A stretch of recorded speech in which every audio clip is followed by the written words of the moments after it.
Sadie's game.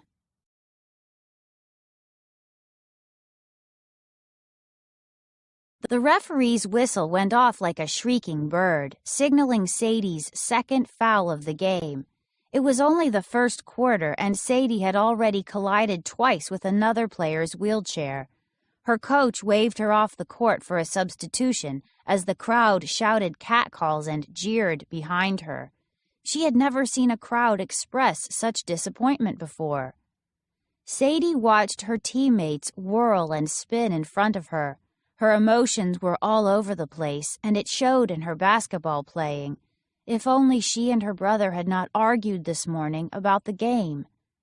"What's so important, Richie, that you can't be at the game? Don't I matter anymore?" Sadie had said.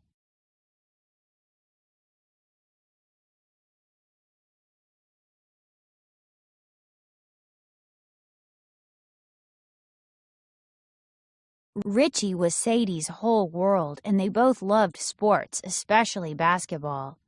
Sadie loved to play before her accident, and it was Richie who had taught her to play again afterward. There had been days when she did not want to get out of bed, and he would coax and bully her until she got up. He even borrowed a wheelchair himself to help her learn to play the game all over again. Together they would roll across the outdoor court, zipping, zooming, passing, and dribbling all day long. But lately, Richie preferred to hang out with his new high school friends. Sadie would watch through the window as Richie polished every little nook of his new car. He was as fussy as a mother cat cleaning her kittens. When he drove away, Sadie would keep staring out of the window, tears clouding her eyes. Mama was her sun. Her arms would reach out and encircle her in a long, warm embrace. "Sadie," she would say, "your brother loves you. Even though he's got new priorities now, that doesn't mean he doesn't care." But Sadie felt hurt. Sadie looked up and saw her coach frowning. She searched sadly for her mother, expecting disappointment in her eyes, but instead she saw a wide smile. It was the same happy face she saw in portraits of her mother at home. Sadie followed her mother's gaze to find Richie jogging toward her across the gym, holding a purple and white bouquet of flowers wrapped tightly with a ribbon. Richie's eyes sparkled and his smile gleamed.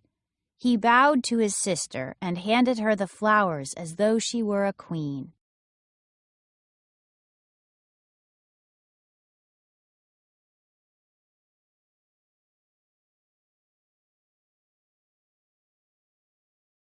"But we're losing. How do you know we're going to win?" she asked.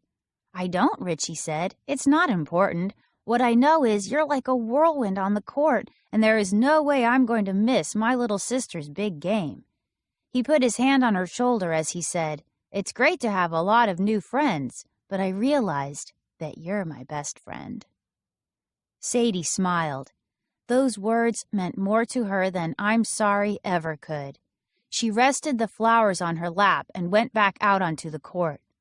Right then, Sadie decided to play the rest of the game with the bouquet in her lap. With her brother watching from the sidelines, Sadie stole the ball from an opponent and dribbled her way to the net, making the first of what would be many amazing shots for the team.